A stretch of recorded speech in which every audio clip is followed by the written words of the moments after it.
Over my years of reading, I've discovered that most of the female protagonists I dislike are one of two things, either a wet lettuce or a badass chick. The wet lettuce can easily be described in one word, pathetic. Bella Swan is one classic example. These ladies are pretty much universally acknowledged as weak female characters. You know the type, a bland, unmotivated, blank canvas with no personality, opinions or goals of her own. Someone incapable of saving themselves. As soon as the first hot boy comes along, the wet lettuce will make him her whole reason for existence, to the extent where, like Bella, she might just jump off a cliff if he leaves her.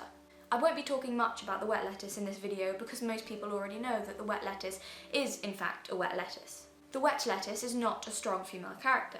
She portrays femininity as victimhood, something weak, useless, malleable, and incredibly self-indulgent and self-obsessed. The badass chick, I believe, came about as a reaction to this. The badass chick doesn't like the weakness of the wet lettuce. The badass chick is motivated, she's unemotional, and she can beat up guys twice her size. Is this fighting machine an antidote to the Bella Swans of the world? A strong female character that young girls can look up to and aspire to be? No. The badass chick is just poor, bland Bella Swan, only with the addition of super awesome cool fighting skills, an emotional wall, and, brace yourselves because here comes a controversial bit, masculine traits. That's right, this character that we hold up as a glowing example of empowered femininity actually tramples all over the feminine while telling us what girl power looks like. The badass chick saw the failings of the wet lettuce, saw how femininity was shown to equal weakness and spinelessness, and so decided that being manly was the only way to be strong. Before you get all outraged, hear me out on this. Making a female character good at fighting is the laziest way of creating a strong female character, but it's an epidemic at the moment. Throne of Glass by Sarah J Maas, The Covenant series by Jennifer L. Armentrout, Daughter of the Pirate King by Trisha Levensteller, and the Shadowhunter books by Cassandra Clare are four perfect examples of the badass chick syndrome in young adult literature. Speaking of Cassandra Clare, I know I haven't finished my series on her books, and I am planning to do so, but I just thought I'd mix it up a bit. The rest of those will be coming soon. Anyway, in all of those books I mentioned, physical strength and fighting ability is seen as the greatest quality that you can have amongst both men and women. As women are at a natural disadvantage in that area, you might be forgiven for thinking that in these various fantasy worlds, the women are seen as inferior, but you'd be wrong. These four hotshot young adult authors have come up with an ingenious and crafty solution to the irritating existence of scientific fact in human biology. Just ignore it. That's right, in these various fantasy worlds, men and women still exist in the same physical form as we do, but somehow in their worlds they evolved so that it is possible for a 17-year-old girl to overpower and kill several full-grown men without breaking a sweat. Let's look at the scientific differences between men and women. Men have bigger hearts, enabling them to pump more blood per beat, which means more oxygen, which means more energy. Women also have smaller lung capacity. Estimates vary on how much more upper body strength men have than women, but this study I have here says that women have 40% less upper body strength than men. A study in 2006 in the European Journal of Applied Physiology showed that 90% of the women scored lower in terms of grip strength than 95% of the men. That's a huge difference, as anyone who's ever asked a guy to open a jar will know. Men also have broader shoulders, which gives them an advantage in fighting, as well as more testosterone, which means a higher muscle mass and stronger bones.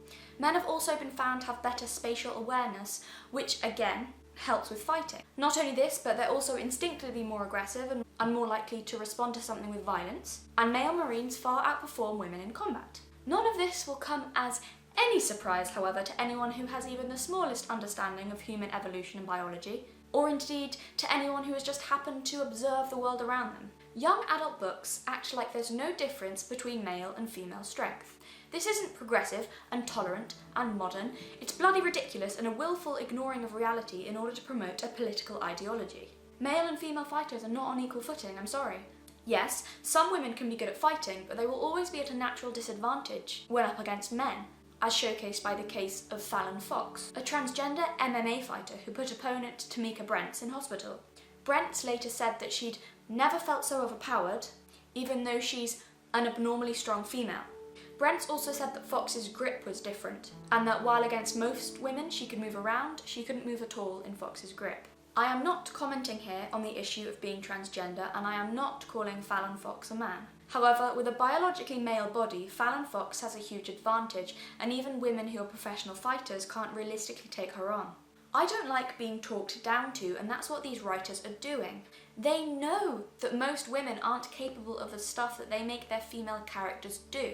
But they also know that in writing female characters like this, they can get people to buy their books while being heralded as so progressive and feminist. Do they really expect us to be inspired by these characters? Please don't treat me like an idiot.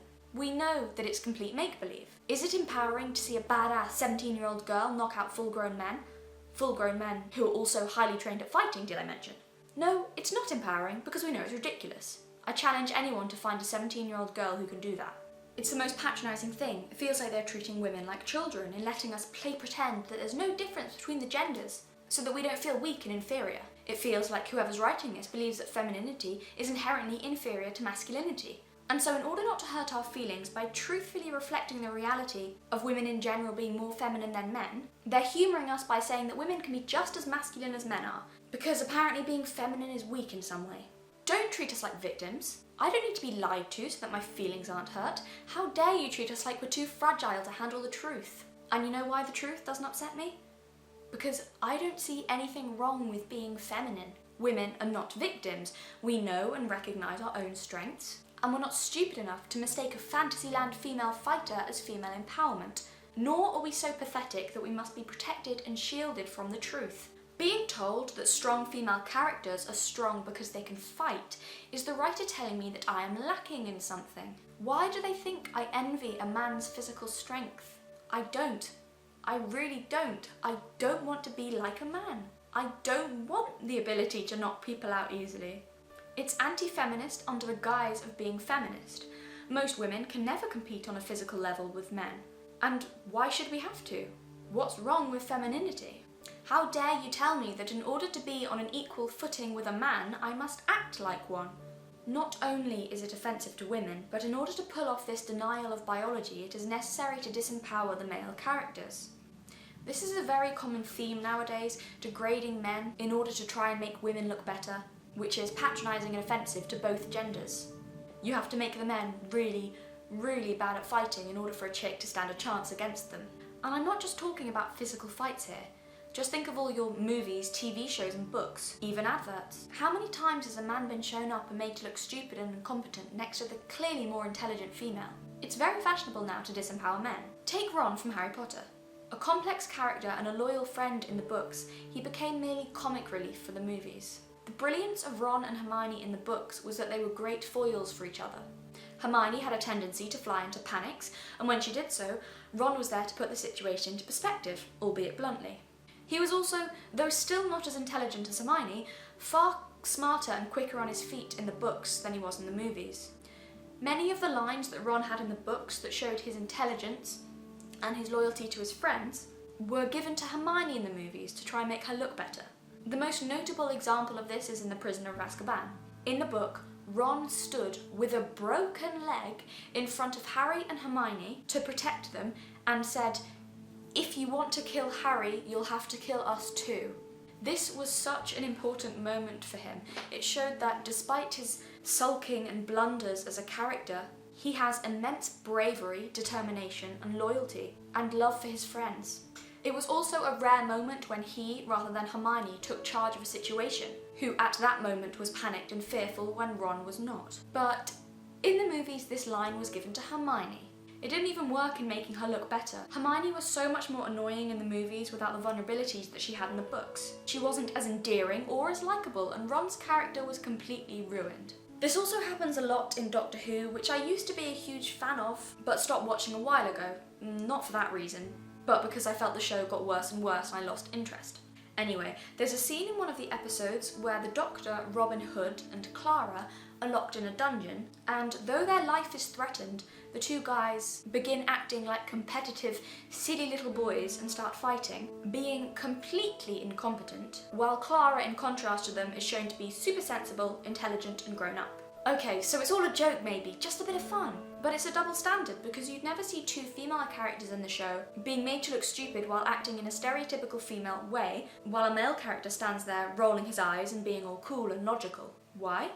because people would be outraged. Also in Doctor Who is a moment where one of the characters regenerates from a man into a woman, and immediately the first thing she says is, "Only time I've been a man, that last body. Dear Lord, how do you cope with all that ego?" This is so cheap and politically charged, and it's very unbecoming of the writers to smear their own gender, grovelling before the audience with a "we are worthless" attitude. It's incredibly pathetic. Also, cheers for throwing us a bone, Doctor Who. Us women would have had no idea that we're strong and awesome without your constant reminders of how stupid and useless men are.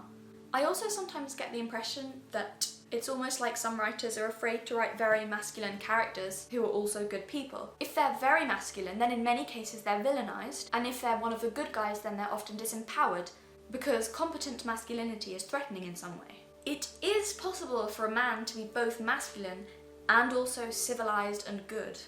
I can think of many male characters who are strong, decent and kind people, who are both masculine and not at all destructive. I haven't seen much of The Walking Dead due to the fact I stopped watching after a few episodes because, and I'm not joking here, it literally gave me nightmares. Yes, I really am that pathetic. Zombies and I do not get on.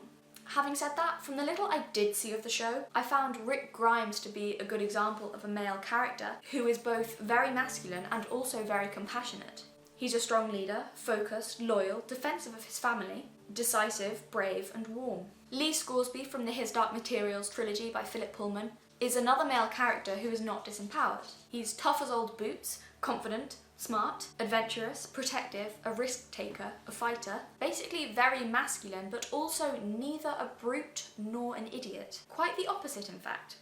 Gentle and charming, Lee Scoresby happens to be the biggest sweetheart in that trilogy, and I will fight anyone who says otherwise. Seriously, how can anyone not adore him?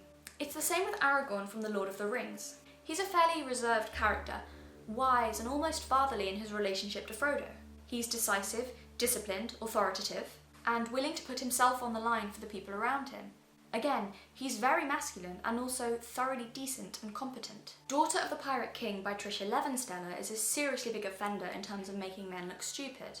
It has such a childish, "boys are smelly and really stupid and not very good at fighting, and my all-girl pirate crew is so much better" attitude going on. All the men, bar the one love interest, were either bumbling and incompetent idiots who were completely emasculated and got easily beaten up by a 17-year-old girl, or they were savage and villainous brutes. And in some cases, they were both brutish and incompetent. This method doesn't work, by the way, in making women look awesome and badass. It just makes the guys look dumb and the women look annoying. The main character had such a childish, "girls rock, we are totes the best" mentality going on that I just started to hate her. She was obnoxious, sexist, and bratty. It makes women look petty and small-minded and does us a disservice. Philip Pullman, on the other hand, didn't need to disempower men in order to make Lyra look strong. Will, Lee Scoresby and Lord Asriel are just 3 examples of extremely powerful and capable male characters in Pullman's books. And this just made Lyra look even stronger because she held her own around them. Aren't we, as women, capable enough to take men on an equal footing? Or are we too pathetic to do so without men being disempowered? Is this what it's come to? Yay, #feminism and gender equality! But only if men are seen as inferior and stupid, because us poor women aren't strong enough to cope otherwise. Come on, ladies, we're better than that. It pisses me off that being a woman isn't seen as good enough. And suddenly strong female characters have to be able to throw a punch as well as a guy. Physical strength and fighting are generally masculine traits. Of course there are exceptions, I'm not disputing that. But in general, these are masculine qualities, and if you want to convince me otherwise, you're going to have to provide me with scientific evidence for that. I know all of these stories are fiction, in some cases fantasy, and some of you may be thinking that in a fictional setting, why can't a teenage girl be unrealistically good at fighting? Believe it or not, it's not so much that I have a problem with. What annoys me more is the stripping of a female character's femininity in order to make her tough. I'm discovering a theme nowadays where female characters are basically written the same way a bloke would be written, while we all pretend that it wouldn't change the personality of the character or the story in any way. It would. It really would. Know who's not a strong female character? This chick. This character is flat and bland and is pretty much a guy but with female pronouns. This character could be changed to a bloke and it would not change her character at all. Women and men are not interchangeable, I'm sorry. And when writing a character, you have to consider gender, otherwise you're left with a weak and unrealistic character.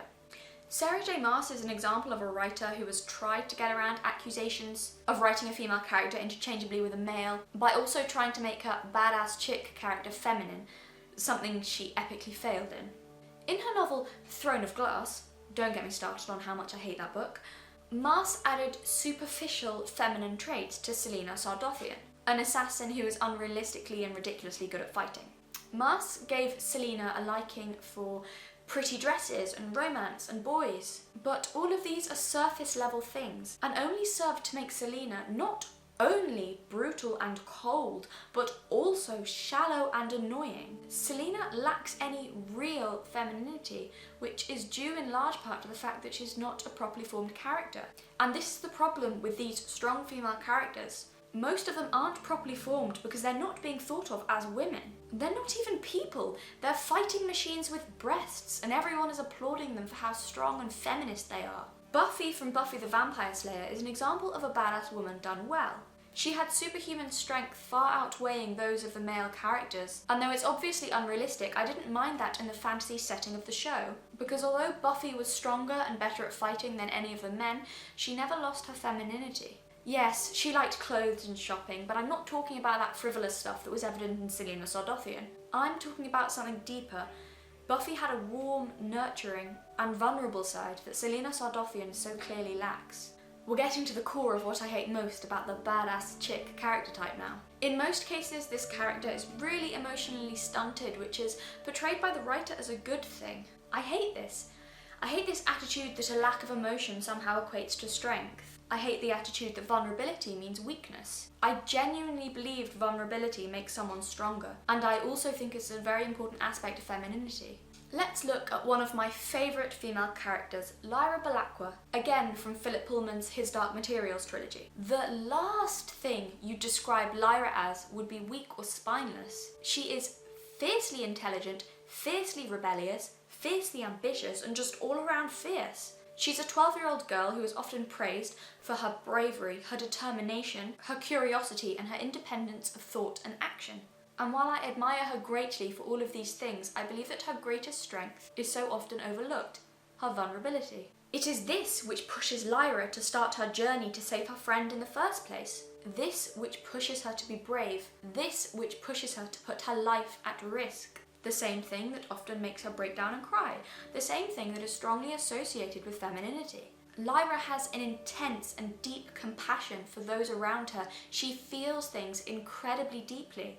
And this is not a weakness. On the contrary, it's what makes her so strong. It is what makes her powerful and threatening to her enemies. It's the same with Vianne from the movie Chocolat. Excuse my French accent. She arrived in a small French town full of suppressed, controlled, and small-minded people. Did she stride in there, guns blazing, aggressive and hardcore and ready to fight everyone? No. Instead, she opened a chocolate shop and began to change people's attitudes through her warmth, good humour, femininity, and gentle understanding. As they say, you catch more flies with honey than with vinegar. I just want to go back to Sarah J. Maas's character Selena because she's such a brilliant example of everything I hate about this character type. She's presented as if she's a strong female character, but in my opinion, Selena is simply a destructive character. Being destructive and violent is often equated to strength, and they are not the same thing. Selena is cold and brutal, emotionally closed off, and with fighting skills most men could never hope to achieve. She must deny her femininity in order to come across as strong. In contrast, Ellen Carr from Everett Botson's novel A Song for Summer is strong not in spite of, but because of her overwhelming femininity. Ellen has a huge impact on the lives of those around her through her bravery and kindness and no-nonsense attitude. Ellen is the complete opposite of Selena. Rather than being portrayed as strong because of her ability to destroy, she is portrayed as strong because of her ability to create. Everything she does is nurturing and productive. Ellen doesn't tear things down, she builds them up. She shows true strength, risking her life at one point in the book, and never sacrificing her innate maternal and nurturing side. Ellen is a good person and a truly strong and very feminine character. Why is violence even seen as a good trait in the first place, by the way? Yes, men are better at fighting, but I don't think that violent men are badass and oh so admirable. I think men that can stand up for themselves are admirable, but a man who enjoys violence can stay far away from me, please. Why do we then think it's a sign of female empowerment when it crops up in female characters? Our humanity is our greatest strength. Why aren't we glorifying that? Why are we glorifying violence over kindness, brutality over compassion, murder over nurturing? The amount of people I've seen gushing over Selena Sardothian because she's so independent and empowered. She's a bloody assassin! Are you seriously telling me that murder is now seen as a strong female character trait above something like empathy?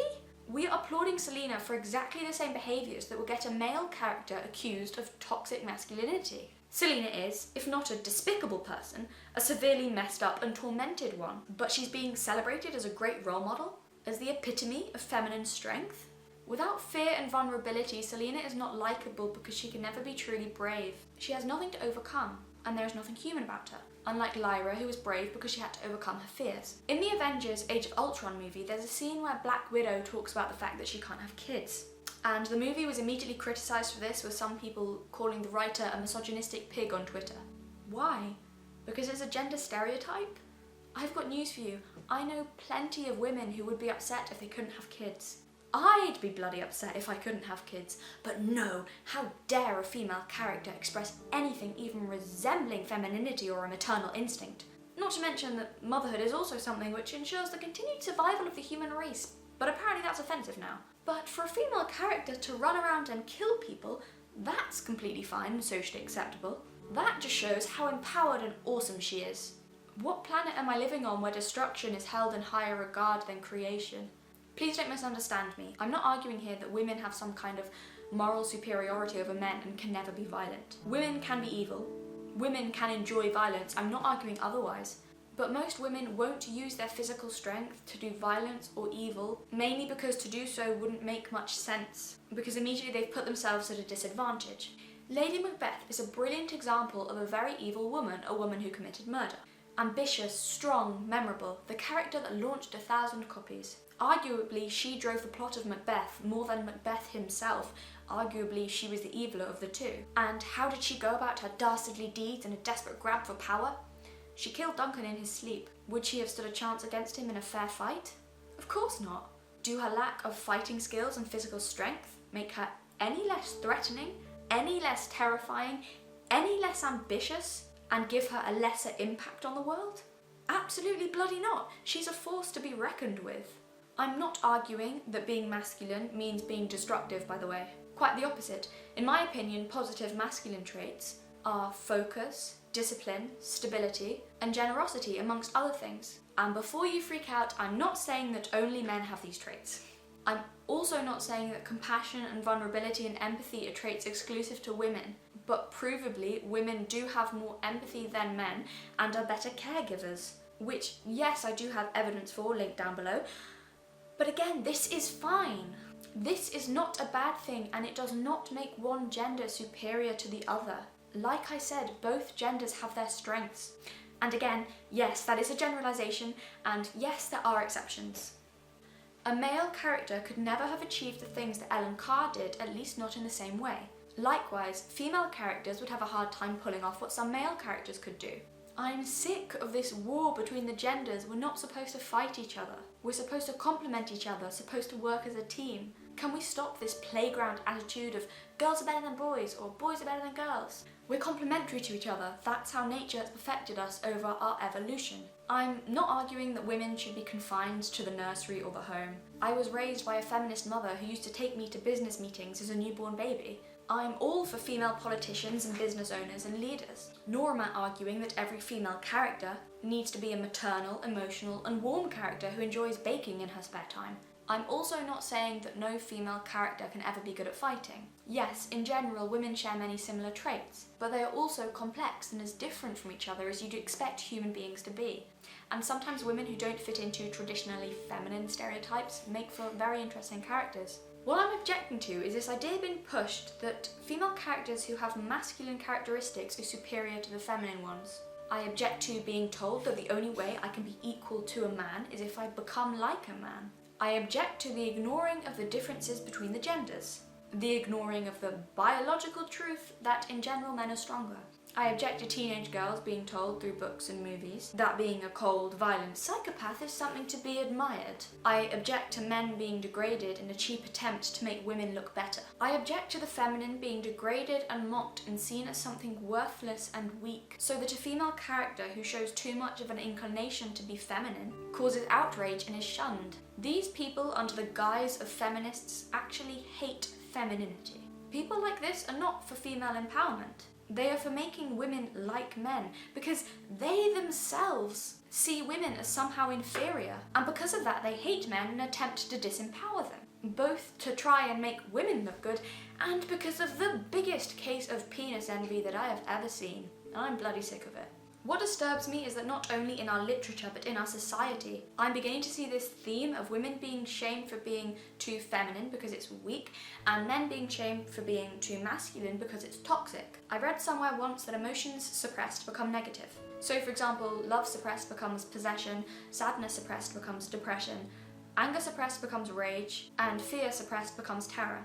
This is purely my opinion, but I think it's an interesting theory that masculinity and femininity suppressed become negative. Telling young boys that their masculinity, something so completely part of them and inherent to them, telling them that this is somehow toxic and wrong is, I think, so damaging and will only lead to self-hatred and their masculinity bursting out in ugly ways. I think it's the same with women and femininity. To deny something so innate and instinctual does not strike me as something that is very productive. Positive masculine traits are, I believe, focus, generosity, confidence, discipline, and protection. And I think the toxicity comes when this is suppressed. Focus turns to small-mindedness, protective instincts turn to aggression, discipline to control, and confidence to ego. Likewise, the positive feminine traits of vulnerability, understanding, a desire to nurture, cooperation, tolerance, subtlety, and an ability to create beauty also turn sour when suppressed. I think vulnerability becomes oversensitivity, a desire to nurture becomes neediness, cooperation becomes submission, subtlety becomes manipulation, and a wholesome love of making things beautiful becomes vanity and shallowness. Again, I'm not saying that any of these traits are exclusive to only one gender. Every individual has these qualities to different extents. But I do think that some are masculine qualities and some are feminine. There is nothing wrong with either the feminine or the masculine. Both have a purpose in the world and both balance each other out. To attempt to socially engineer the result of hundreds of thousands of years of evolution will not, in my opinion, result in anything healthy or good for anyone.